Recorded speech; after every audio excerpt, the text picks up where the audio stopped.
Hey everybody, I'm Laura Trump. Thanks so much for joining us to hear all about the President's Week.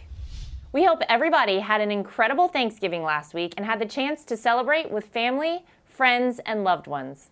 On Thanksgiving Day, President Trump was honored to speak with members of each branch of the military deployed overseas via video conference, giving thanks to these brave members of our armed forces. This included Army soldiers in Afghanistan, Marines in Iraq, Navy sailors cruising the Arabian Gulf, Air Force airmen in Turkey, and members of the Coast Guard in Kuwait.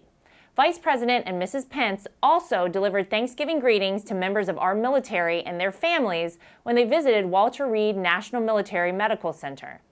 While we have so much to be grateful for, we are especially thankful this year for the dedicated service of our men and women in uniform, including those deployed overseas.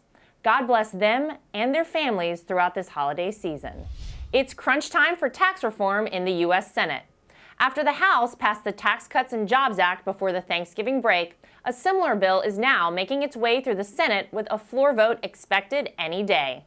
This legislation will fulfill President Trump's commitment to the American people by ensuring that the job creators' tax rate is lowered, the middle class gets the tax break they deserve, and our country repatriates billions of dollars back onto our shores. President Trump continued to demonstrate his full commitment to tax reform when he traveled to St. Charles, Missouri this week to deliver a high-energy speech to promote the passage of his tax plan. Now that the fate of the middle-class miracle rests with the Senate, we need your help to make a final push by calling your senators today.